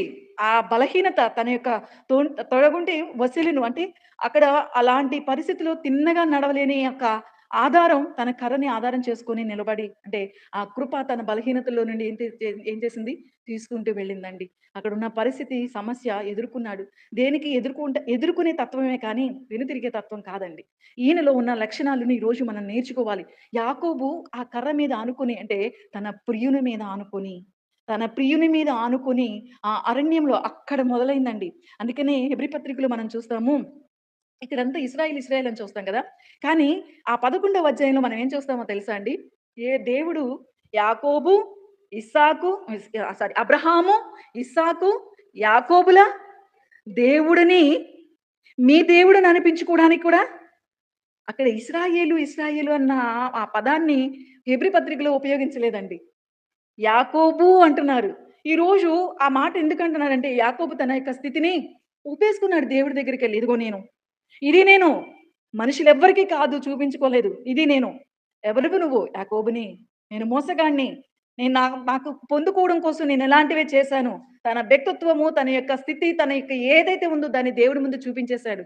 నువ్వు గెలవలేవు. అయినా నేను గెలిపించేస్తానని దేవుడు గెలిపించాడు. అందుకనే అబ్రహాము, ఇస్సాకు, యాకోబుల దేవా యెషయా గ్రంథంలో గాని, మనం హెబ్రీ పత్రికలో గాని చూస్తున్నాం. ఇశ్రాయేలు దేవుడిని అంటలే అక్కడ. అంటే వ్యక్తిగా ఇశ్రాయేలు దేవుడే ఆయన.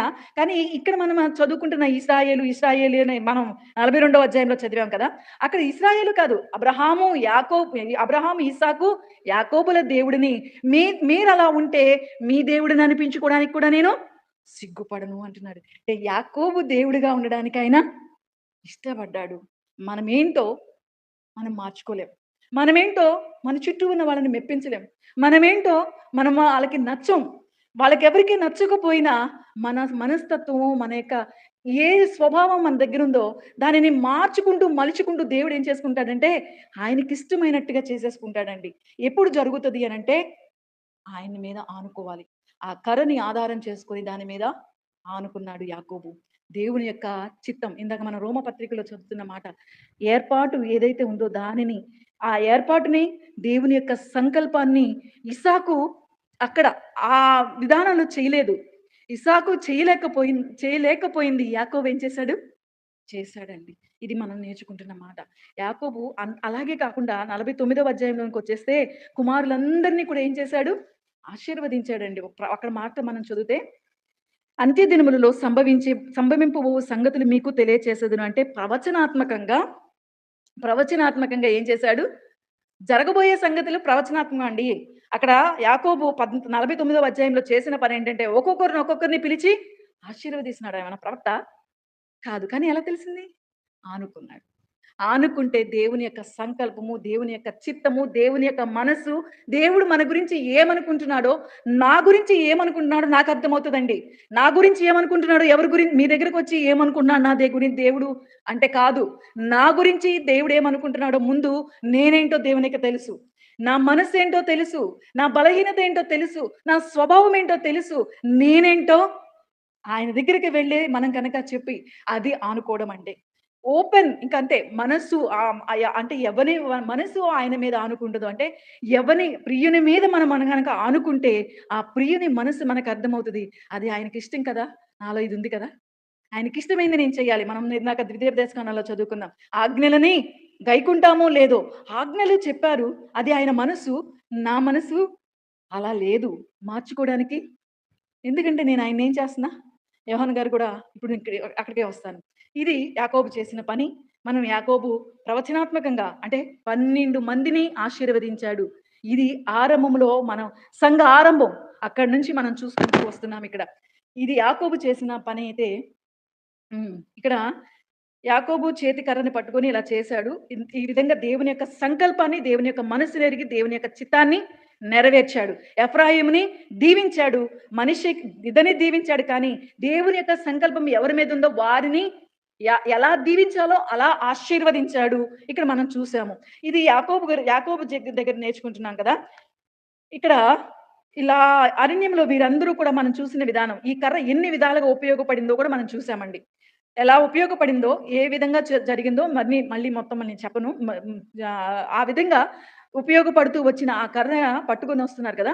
ఇప్పుడు మత్తయి సువార్త 10వ అధ్యాయంలోనికొస్తాను. మత్తయి సువార్త 10వ అధ్యాయంలోనికొచ్చిన తర్వాత 9వ వచనంలో అంటున్నారు. 9వ వచనంలో అన్ని వద్దు కింద ఒక్క మాట బంగారమునైనను, వెండినైనను, రాగినైనను, ప్రయాణమున కొరకు జాలినైనను, అంగిలినైనను, చెప్పులనైనను, తర్వాత చేతికర్రనైనను ఒద్దిక. ఇకొద్దు. ఈ కర్ర ఇప్పటికి అవసరం లేదు. ఎందుకు? కింద 16 వచనంలో చదువుతున్న ఒక మాట. ఆయన తోడేళ్లను మధ్యకు గొర్రెలను పంపినట్లు నేను పంపుతున్నా కాబట్టి పాము వలె వివేకము, పావురం వలె నిష్కపటం. ఇక్కడ ఈ ఎవరి మధ్యకి లోకంలో ఉన్న మన చుట్టూ ఉన్న వారు మనస్తత్వాలు అనేక మంది మనస్తత్వాల్లో ఎలా ఉండాలో, ఎలా జీవించాలో, శాంతి ఎక్కడుంది? కృప ఎక్కడుంది? ఇక మనకి కర్రతో పని లేదండి. కర్ర ఒద్దుక. అక్కడేం చెప్పారు? చెప్పండి. విన్నారా? వింటారు. వినకపోతే ధూళి దులిపి వచ్చేయండి. ఏం పట్టుకెళ్ళొద్దు. అక్కడ అవసరం లేదు. అక్కడ వరకు నడిపించిన చేతి కర్ర కొత్త నిబంధనలోకొచ్చిన తర్వాత ఏమైపోయింది? యోహాను సువార్త మొదటి అధ్యాయంలో మనం చూస్తాం. వాక్య రూపంలోకొచ్చేసిందండి. వాక్య రూపంలో శరీరధారిగా సత్ ఆయన కృప, సత్య సంపూర్ణుడుగా ఈ లోకానికి శరీరధారిగా వచ్చిన యేసుక్రీస్తు ఈరోజు యాకోబుని నడిపించిన కృప, యాకోబుకిచ్చిన జ్ఞానం, యాకోబుకి చూపించిన దేవుని యొక్క చిత్తం, ఈరోజు వీటన్నిటికీ మూలాధారమైన ప్రభువైన యేసుక్రీస్తుని మనకి అనుగ్రహించేశాడండి. యేసుక్రీస్తుని ఇక్కడ అనుగ్రహించిన తర్వాత ఇప్పుడు శిష్యులకి యేసుప్రభు ఏం చెప్తున్నారు? యొద్దిక నేనే ఉన్నా, నేనే ఉన్నా. మీ తుఫాన్‌లో నేనుంటా. సముద్రం మీద నడవాలంటే నేనుంటా. మీరు ఏం చేయాలంటే నేనున్నా. ఇక నేనున్నా. కదా! యోహాను గురించి రాయబడుతున్న మాటేంటండి? యేసు ప్రేమించిన, యేసు ప్రేమించిన యోహాను ఎక్కడ అనుకున్నాడండి? ఎక్కడ అనుకున్నాడు? ఆ! ఎవరి రొమ్మున? యేసు ప్రభు రొమ్మున ఆనుకున్న ప్రియ శిష్యుడు, ప్రేమించిన శిష్యుడైన యోహాను. యోహాను సువార్త 13 అధ్యాయంలో చూస్తాము. మళ్ళీ ఇప్పుడు రిఫరెన్స్ చాలా టైం అవుతుంది. యోహాను సువార్త 13 అధ్యాయంలో చూస్తాము. 21వ అధ్యాయంలో కూడా మనం చూస్తాం. రొమ్మున ఆనుకున్న యోహాను. ఎవరి రొమ్మున? ఇక మనకి ఆ కర్రతో పని లేదండి.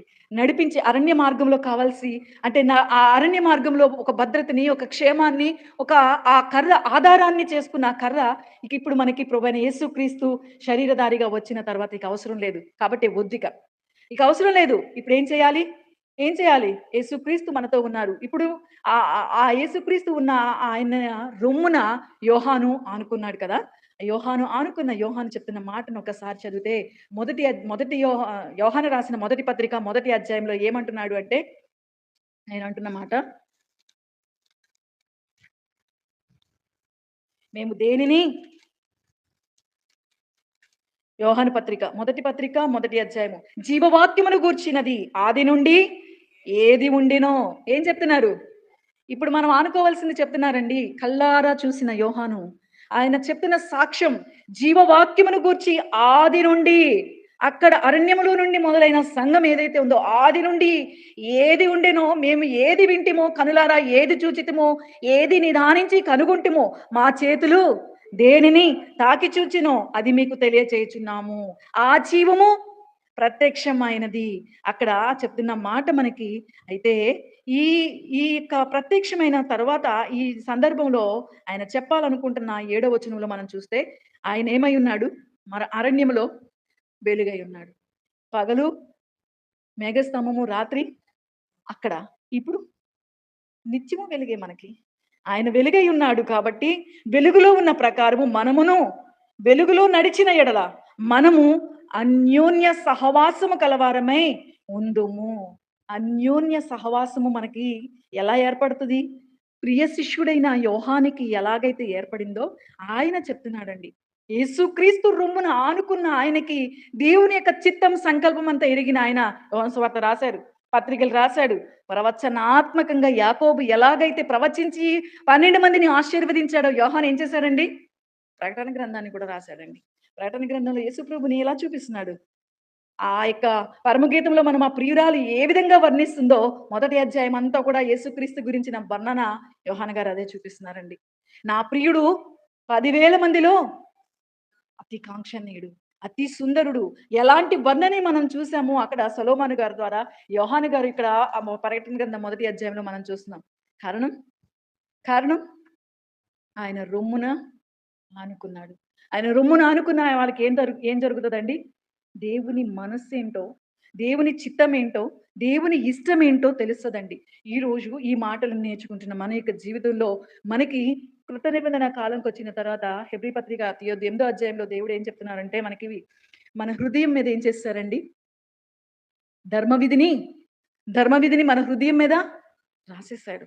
మన హృదయం మీద రాయబడిన ధర్మవిధిని ఈరోజు మనం ఏం చేయాలి? అంటే ఇప్పుడు మనం అనుకుంటాం కదా! యేసు ప్రభు లేడు కదా! ఇప్పుడు ఆనుకోవాలి అనంటే ఎలాగా? మనం ఆనుకోవాలంటే వ్యక్తి కావాలి కదా మనకి. వ్యక్తి ఉంటేనే కదా మనం ఆనుకునేది. అంటే సహజంగా మానవులంగా.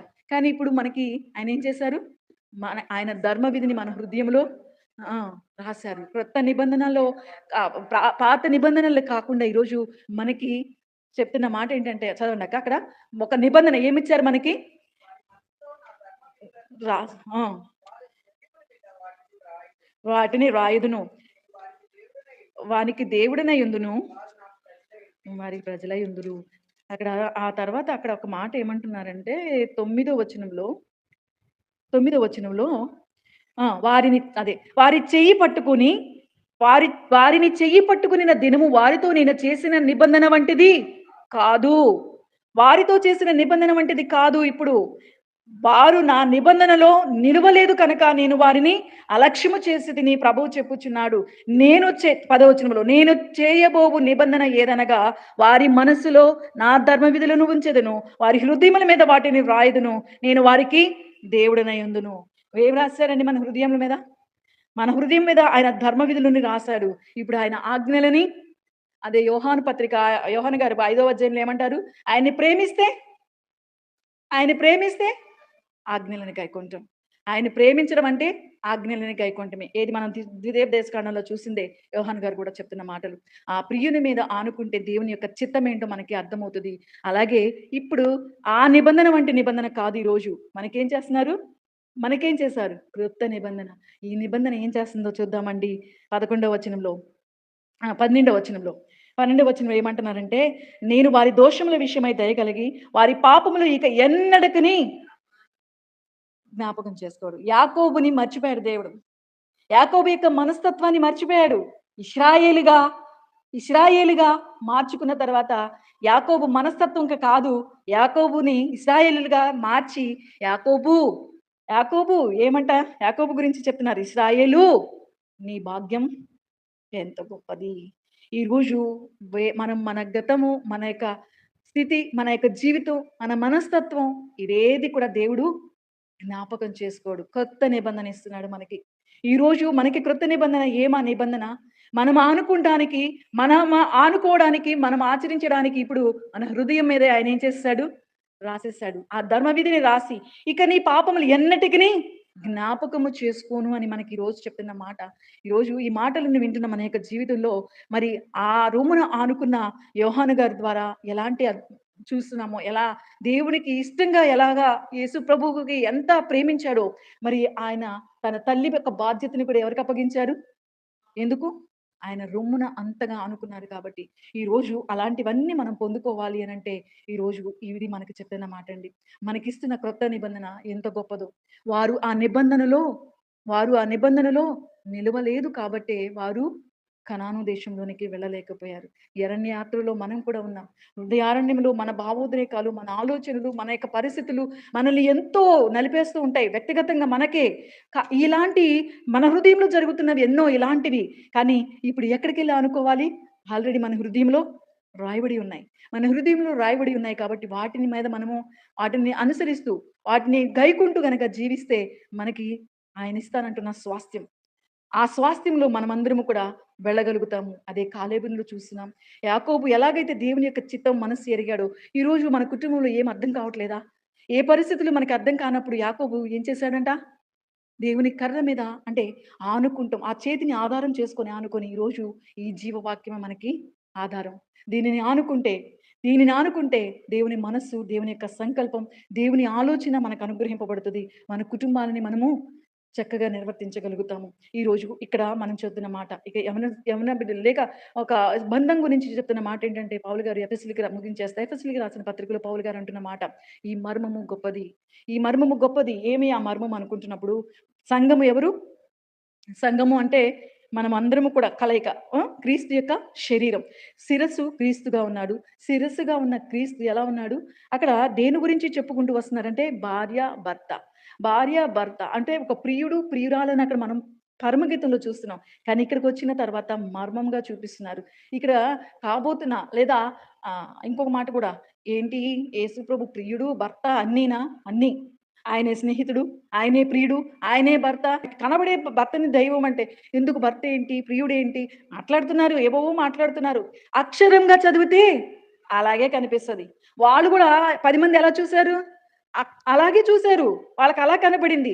కానీ ఆత్మ సంబంధి అయిన వాడు ఎవని చేత వివేచింపబడుడు. యాకోబు వివేచింపబడలా. ఆత్మ సంబంధిగా ఉన్నాడు. కాబట్టి నాన్న అలా కాదు అని అంటుంటే నాకు తెలుసు.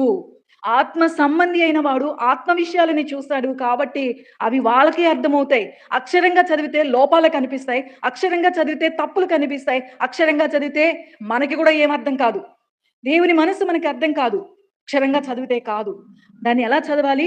ఆత్మానుసారంగా ఆత్మ నేత్రాలతో చదివితే దేవుని యొక్క మర్మము మనకు అర్థమవుతది. అదే ఎఫెసీయులకి రాసిన పత్రికలో చెప్తున్న మాట. ఆయన మనకేం చేస్తారు అనుకుంటున్నప్పుడు తీయదు నేను చాలా క్లుప్తంగా చెప్తా. ఆయన ఏమంటున్నారంటే, మనము ఆయన యేసుక్రీస్తు మనకి ఉదక స్నానం, మన మలినాన్ని తీసివేస్తున్నాడు. మనలో ఉన్న చెడు, మనలో ఉన్న స్వభావం, మనం ఎవరికి ఒక్కొక్కరికి ఒక్కొక్కలా కనిపిస్తూ ఉంటాం. అదన్నిటిని ఆయన ఏం చేస్తాడు? ఉదక స్నానముతో మనల్ని పవిత్రపరిచేస్తూ ఉంటున్నాడు. ఆయన శుద్ధి చేస్తున్నాడు. ఆయన మనల్ని కడిగేసుకుంటున్నాడు. ముడత, మచ్చ, డాగు, కళంకము ఏదీ లేని సంఘంలో సభ్యులంగా మనల్ని ఆయన ఏం చేసుకుంటున్నాడు? మార్చుకుంటున్నాడు, మలుచుకుంటున్నాడు. ఈ మర్మము గొప్పది. ఆ ప్రియుని మీద మనం ఆనుకుంటే, ఆ ప్రియుని మీద మనం ఆనుకుంటే లోపాలుండొచ్చు. మనమేమి పరిపూర్ణలం కాదు. ప్రతి నిత్యము కూడా మనం ఏం చేయాలి? ప్రతి నిత్యము ఏం చేయాలి? మన మనస్తత్వం మనం మార్చేసుకుందామంటే మనలో ఉన్న లోపం మనకు తెలుస్తది. మార్చుకుందాం అన్న మారదు. అది మనం అనుకుంటే. అందుకే దేవుడేమంటున్నారు తెలుసా? ఒకవేళ జ్ఞానము, బలము, శక్తి, యుక్తి ఏదైనా అనుకుంటే అది మీ సామర్థ్యం కాదు. మీకిచ్చిన సామర్థ్యం నేను. నాది. మీకున్నది ఏదేదో గాని అది నాదే. మన బలహీనత తెలుసు, మన బలము తెలుసు. అందుకనే మనమేం చేయాలంటే మన బలముని ఎరిగి ఆయన్ని మహిమపరచాలి. మన బలహీనతని దేవుని దగ్గరికి వెళ్లి చూపించుకున్నప్పుడు, చెప్పుకుంటున్నప్పుడు ఎవరికి చెప్పుకుంటామండి? ఎవరికి చెప్పుకోగలుగుతాం? కొన్ని కొన్ని తల్లిదండ్రులకు కూడా చెప్పుకోలేం. కొన్ని కొన్ని భర్తకి, భార్యకి కూడా చెప్పుకోలేం. కొన్ని కొన్ని స్నేహితులకి కూడా చెప్పుకోలేం. కానీ వెళ్తే ఆ ప్రియుని దగ్గరికి వెళ్తే ఆయనేం చేస్తాడో తెలుసా? మచ్చని, డాగుని, ముడతని, ప్రతి ఒక్క అవిధేయ స్వభావాన్ని తీసి పరిశుద్ధులముగా, నిర్దోషులముగా, నిష్కలంకముగా తన ఎదుట నిలబెట్టుకోవాలన్న దేవుని యొక్క సంకల్పానికి అనుగుణంగా యేసుక్రీస్తు మనల్ని మార్చుకుంటాడండి. అనుకుందామా? తన ప్రియుని మీద ఆనుకుని వస్తున్న ఆమె యవతే మనము. మన ప్రియుని మీద మనం ఆనుకుంటే మనలో ఉన్నవన్నీ పోతాయి. మనలో ఉన్నవన్నీ మారుతాయి. మనలో ఉన్నవన్నీ పోయి నిర్దోషులముగా మనము దేవుని ఎదుట నిలబడగలడానికి, ఆ నిత్య రాజ్యంలో స్వాస్థ్యములో మనం కూడా పాలిభాగస్తులవ్వడానికి కారణమవుతుంది. కాబట్టి అరణ్యములో నుండి వచ్చే ఆ సంఘము నేటికి కూడా కొనసాగుతుంది. అక్కడ ఇంకా తర్వాత చదవండి. ఎఫెసీ పత్రిక 5వ అధ్యాయంలో ఏమంటారో తెలుసా? మహిమగల సంఘంగా. ఆ అరణ్యంలో వస్తున్న సంఘం ఇప్పుడేమైపోతుంది? మహిమగల సంఘం. ఎందుకు? ప్రభువైన యేసుక్రీస్తు తన స్వరక్తమిచ్చి సంపాదించుకొని నిన్ను నన్ను కొనుక్కున్నాడు. నిన్ను నన్ను కొనుక్కున్న మన తల్లిలుగా మనము మన పిల్లలు ఏదన్నా ఏంటి ఊరికే "ఏయ్! నేను నీకు అన్నాను రా" అంటాం సహజంగా. అంటే కంటే మనకంత హక్కు, మనకంత ఇదుంటే ఆయన స్వరక్తం ఇచ్చి మనల్ని ఏం చేసుకున్నాడు? విలువ పెట్టి కొనబడిన వారం. అయితే విలువ పెట్టి కొనబడిన మన జీవితాలలో మనము ఎన్ని సార్లు దేవునికి అవిధేయంగా జీవిస్తున్నాం? ఎన్ని సార్లు మనం దూరంగా వెళ్ళిపోతున్నాం? ఆయన్ని ఆనుకోకుండా ఎన్ని సార్లు ప్రవర్తిస్తున్నాం? మన జీవితంలో ఈరోజు మనం కూడా నేర్చుకోవాల్సింది ఏంటి అనుకుంటున్నప్పుడు అక్కడ చెప్తున్న మాట భర్త ప్రేమించాలి, భార్య కంక్లూజన్‌కొస్తున్నానండి. ఇందాక చెప్పానన్న. భర్త ప్రేమించాలి, భార్య లోబడాలి. అక్కడ యేసుక్రీస్తు ప్రేమిస్తున్నాడు. ఎలా ప్రేమిస్తున్నాడో తెలుసా? ఎన్ని సార్లు మనం దూరంగా వెళ్ళిపోతున్నా, ఎన్ని సార్లు మనం ఆయనకి అవిధేయులంగా ఉన్నా, "నువ్వొద్దు నాకు ఈ పరిస్థితిలో, నాకొద్దు ఏం చేసావు నువ్వు" అని ప్రశ్నించినా వదిలిపెట్టకుండా ఏం చేస్తున్నాడు? మనము లోబడని వారము, లోబడని ప్రజలు ఇశ్రాయేలు ప్రజల వలె మనం కూడా లోబడని ప్రజలైనప్పటికిని కూడా ఆయన ప్రేమిస్తున్నాడు. మనల్ని ప్రేమించే వాళ్ళు ఎవరు అనుకుంటున్నప్పుడు లోకంలో మనం ఏం చేసినా గాని మనల్ని ప్రేమించేది తల్లిదండ్రులండి. మనందరిని ప్రేమించేది ఆయన మాత్రమే. ఎన్ని తప్పులు చేసినా, ఎంత స్వభావం యాకోబుని చంపడానికొచ్చేస్తున్నాడు అన్న. కానీ దేవుడు ఎన్ని తప్పులు చేసినా అందుకే నేను జ్ఞాపకము చేసుకోను. క్రొత్త నిబంధన ఇస్తున్నాడు. నేను జ్ఞాపకం చేసుకోను. నీ మనస్తత్వము, నీ స్వభావము విరుద్ధంగా మనుషులందరూ ఆక్షేపిస్తున్నా, మనుషులందరూ ఏలెత్తి చూపిస్తున్నా రా నన్ను ఆనుకో. నా దగ్గరికి రా. ఏం చేస్తా? తీసేస్తా. అది ఒక్క రోజులో జరిగిపోయింది అనుకోకూడదు. అది ఏం జరుగుతది? నిరంతరమైన ఒక ప్రక్రియ. అయితే ఈ ప్రక్రియ జరగాలి అనంటే ప్రతి నిత్యము కూడా మనం ఏం చేయాలి? ఆనుకోవాలి. మనం కీర్తన గ్రంథంలో ఎన్నో కీర్తన గుర్తులేదు గానీ, సర్వజీవులు ఆయన గురించి చెప్తూ అవి ఆయనని కలత చెందుతాయంట. ఆ మాటని చదువుతూ నాకు గుర్తొచ్చినప్పుడు అనిపిస్తా ఉంటది. అవి ఆయన్ని ఉదయం అవి ఏం చేస్తాయంట? కలత చెందుతాయంట. కనబడకపోతే అంటే దేవుడు వాటికి కనబడకపోతే కలత చెందుతుంటే, మనం దేవుని దగ్గర నుంచి ఎన్ని సార్లు దూరంగా ఎళ్ళినా ఆయన మనల్ని ప్రేమిస్తున్నాడండి. మన తల్లిదండ్రులు నువ్వొద్దు విసిగించకమ్మా ఊరికే ఎన్ని సార్లు చెప్తావు అన్నా మనం ప్రేమిస్తాం. వాళ్ళు మనల్ని తిట్టినా వాళ్ళకి వండి పెడతాం. వాళ్ళు వద్దన్నా మనం చెప్తూ ఉంటాం. ఇది ఆయన ప్రేమని మనకి చూపిస్తున్నాడండి. దేవుడు అట్లాంటి ప్రేమని కలిగి ఉన్న దేవుడు కృపని చూపించడానికి ఈ లోకానికి ఎలా వచ్చారు ప్రభువైన యేసుక్రీస్తు? కృప అంటే అర్హత లేదండి. అర్హత లేని మనకి కృప చూపించడానికి తన కుమారుడిని పంపించాడు. ఈరోజు ఇంత అవిధేయతతో ఉన్న మనల్ని దేవుడు ప్రేమిస్తుంటే కుటుంబంలో ఒక భార్యాభర్తలుగాను ఇట్లాంటివి సమస్యలొస్తుంటే ఎందుకు సర్దుకోలేక, ఎందుకు ప్రేమించలేకపోతున్నాం? అర్థం చేసుకోలేకపోతున్నాం. ఈరోజు ఎందుకు కుటుంబాలు దూరంగా అయిపోయి, నేటి సమాజంలో ఎంత భయంకరమైన పరిస్థితులు ఎదుర్కొంటున్నామంటే, లోబడడానికి ఇష్టపడట్లేదండి. లోబడడానికి, సరిచేసుకోవడానికి ఇష్టపడట్ల. మనం అలా ఉండకూడదు. లోకము లోకము పోతున్న రీతిలో లోకపోకడ మనకొద్దు. లోకపోకడ కాదు. మనం ఎవరిని ఆనుకోవాలి? మన ప్రియుని మనం ఆనుకుంటే, మనలో ఉన్న ప్రతి బలహీనత కోపమొస్తది. మనలో చాలా భావోద్రేకాలుంటాయి. మనలో ఎన్నో మన హృదయారణ్యంలో చాలా జరుగుతా ఉంటాయి. వీటన్నిటిని నియంత్రించుకోలేము. ఆయన్ని ఆనుకుంటే, ఆయన దగ్గరికి వెళ్లి మనం చెప్పేసుకుంటే, ఆయన చిత్తమేంటో, అది కాదు కదా! ఇది కదా! అని ఏం చేస్తూ ఉంటాడు? ఇవి హృదయములో రాయబడినవి నెప్పి తీస్తూ ఉంటాడండి. జ్ఞాపకంలోనికి తీసుకొస్తూ ఉంటాడు. అది కదా! ఇది కదా! ఇట్లాంటి అనుభవంలోకి వెళ్ళాలి. ఒక స్నేహితుడు మాట్లాడినట్టు మోషే, అబ్రహాం మనతో కూడా మాట్లాడతాడు మన ప్రియుడు. ని ఏదైతే ఉందో అది దేవుని దగ్గరికి వెళ్లి ఇదిగో నాది అని చెప్తే, ఆ లోపానికి మనకి సరిచేయడానికి మనతో ఆ వాక్యాన్ని గుర్తు చేస్తూ, లేదా ఆ వాక్యాన్ని ఎవరో ఒకరి ద్వారా తెలియచేస్తూ, అది మన ముందుకు తీసుకొచ్చి మనల్ని తన దగ్గరికి తెచ్చుకుంటాడండి. అనుకుందాం. మన ప్రియుని మీద ఆనుకుందాం. ఆయన చిత్తాన్ని తెలుసుకుందాం. మనలో ఉన్న ముడత, డాగు, మచ్చ తీసివేయబడటానికి ఆయన మనల్ని నిర్దోషులుగా మరి ఆయన ఎదుట నిలబెట్టుకుని పవిత్రులుగా చేసుకుంటానే ఆయన్ని ఆనుకుంటే కలిగే ఫలితాలివి. ఎన్ని ఫలితాలను మనం చూస్తున్నాం. పూర్ణ శాంతి. లోకంలో శాంతి లేదు. యేసు చేయమంటున్నారు. లోకమిచ్చే శాంతి కాదు.